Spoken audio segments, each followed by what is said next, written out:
Subscribe now and press the bell icon. Never miss an update from All-in-One for VI, this YouTube channel. If you like this video, share your friends and family. Write your feedback in comment box. नमस्कार. All in one for VI2 समोरील मित्रांनो, सुप्रभात. आज रविवार.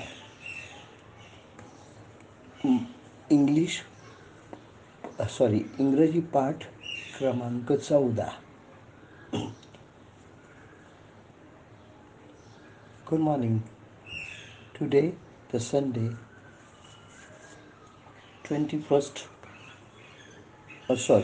4th of April 2021. I have come with English lesson number 13, English language, pronunciations and spellings. तर मित्र हो, आज मी काही नवीन घेण्यापूर्वी मला असं वाटतं आपण सर्व ठीक असाल, हो की नाही? I think you all must be well, isn't it? मी मागील भागात तुम्हाला काही खबरदारी घेण्याबाबत सांगितलं होतं. कोरोनापासून बचावात्मक ती आपण निश्चित घेत असाल. Last time I had told you to take precautions to be safe from Corona-19 or COVID-19. Hope you all must be taking care of it. कोणती खबरदारी होती? तर बाहेर जाताना तोंडावर मुखाच्छादन म्हणजे मुखस्त्राण ठेवणे, काही खाण्यापूर्वी साबणाने हात स्वच्छ धुणे आणि बाहेर फिरताना सामाजिक अंतर राखणे. What was those precautions? Those precautions were asked by me were to put the mask on your mouth when you go out. Secondly, you must wash your hands with soap before you eat anything. And thirdly, maintain physical distance, rather social distance, when you are out of the home. ठीक आहे, आता आपण पाठाकडे वळूया. Now let us turn to our lesson. मी आज काही नवीन घेण्यापूर्वी या पाठांची जी सुरुवात केली होती मुळाक्षरापासून आणि त्यानंतर संख्या घेतली होती, त्याबद्दल पुन्हा त्याची पुनरावृत्ती करणार आहे. Before I proceed to something new, I will remind you of my alphabets which were taken in the beginning of this lesson, and then I had taken the numbers. Those will be revised for you as well as newcomers. It will be benefit to newcomers.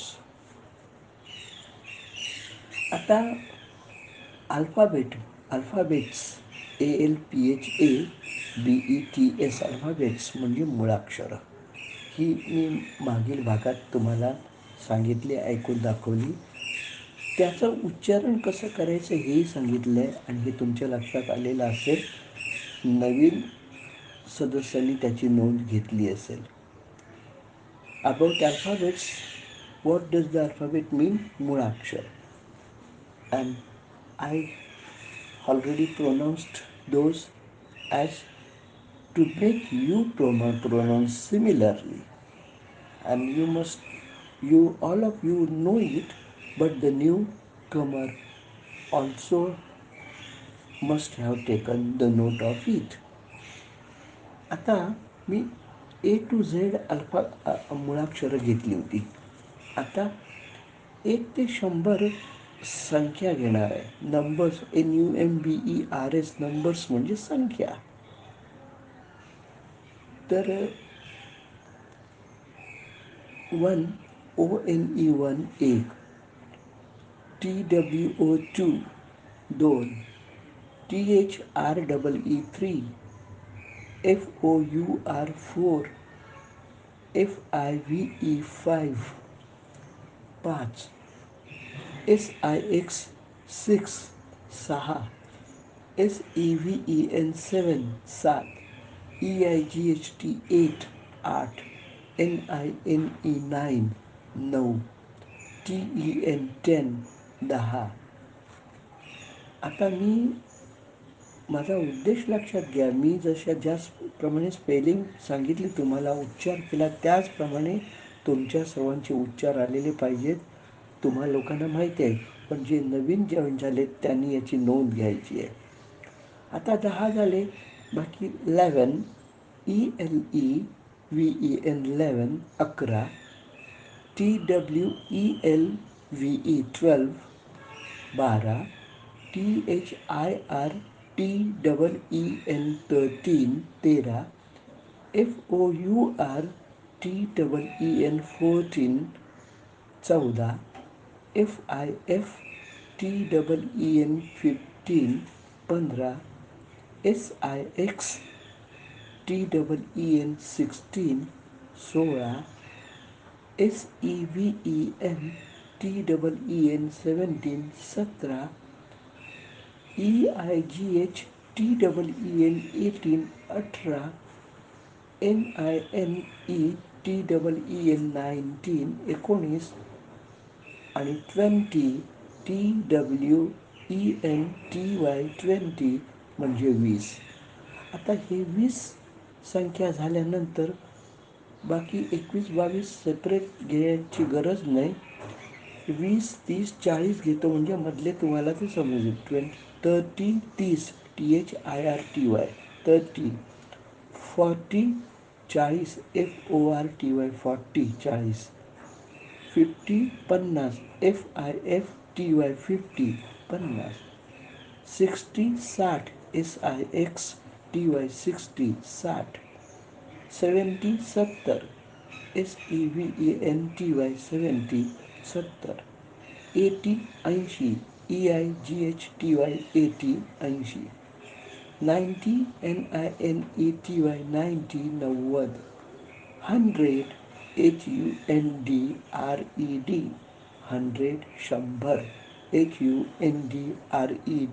HUNDRED 100. आता मी purposely तुम्हाला ह्या संख्या परत घेतल्या की हे जे मी ज्याप्रमाणे उच्चार केलेत त्या उच्चाराप्रमाणे आणि स्पेलिंग प्रमाणे तुम्हाला आलं पाहिजे. पाठाचं नावच मुळात आहे इंग्रजी भाषा, उच्चार आणि अक्षर जुळणी. अक्षर जुळणी म्हणजे स्पेलिंग्स. टू स्पेल म्हणजे जुळणे, जुळवणे, SPELL, आणि स्पेलिंग म्हणजे जुळणी, अक्षर जुळणे. म्हणजे ते अक्षर जुळणे, जुळवणे, शब्द जुळवणे, तसंच हे शब्द जुळणी, अक्षर जुळणी. तर हे तुम्हाला स्पेलिंग जशीच्या तशी आली पाहिजे, चुकता कामा नये. स्पेलिंगचा घोटाळा केला तर बऱ्याच वेळा अर्थ बदलतो.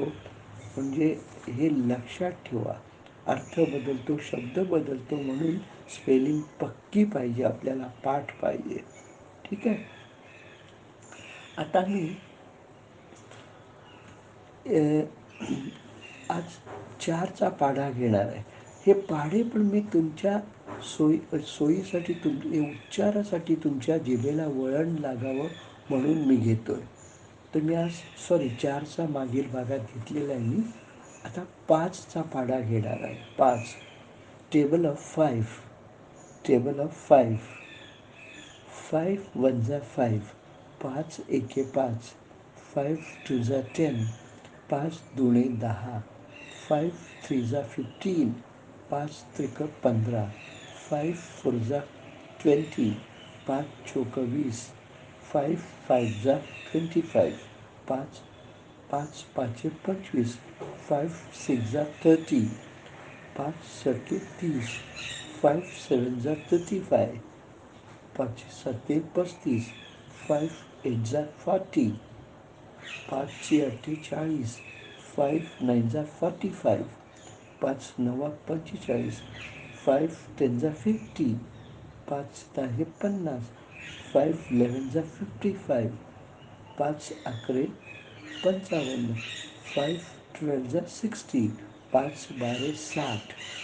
म्हणजे या तुम्हाला मी वरती जाणीवपूर्वक म्हणून अंकांची म्हणजे संख्यांच्या स्पेलिंग सांगितलेल्या आहेत. त्याप्रमाणे या संख्यांमध्ये त्या स्पेलिंग तुम्ही तयार करायच्या म्हणजे त्या तुम्हाला आल्या पाहिजेत. आता परत परत त्या सांगायला नको. म्हणजे 5 10 15 20 25 या तुम्हाला आता स्पेलिंग आल्या पाहिजेत. 30 35 40 45 50 55 60. ठीक आहे. तर हे अशा प्रकारे हा टेबल आहे. तर हा टेबल तुम्हाला आला पाहिजे.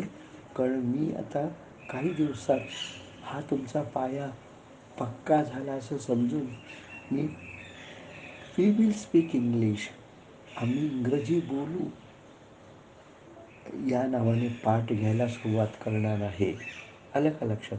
आता लक्षात घ्या, मुळाक्षरं झाली, संख्या झाली. परत एकदा मुळाक्षरं म्हणून दाखवतो मी. त्याचप्रमाणे मुळाक्षरांचे उच्चार झाले पाहिजेत.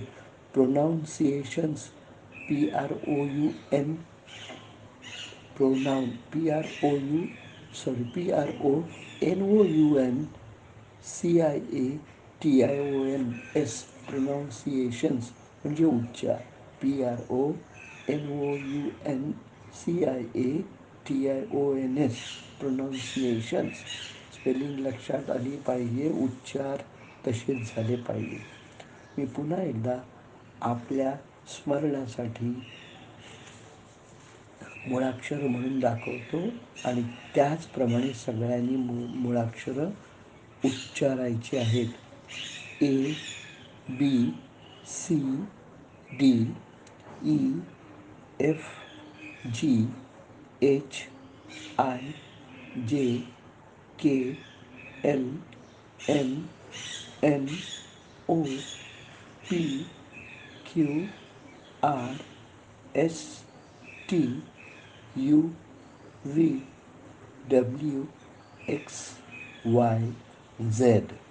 लक्षात घ्या.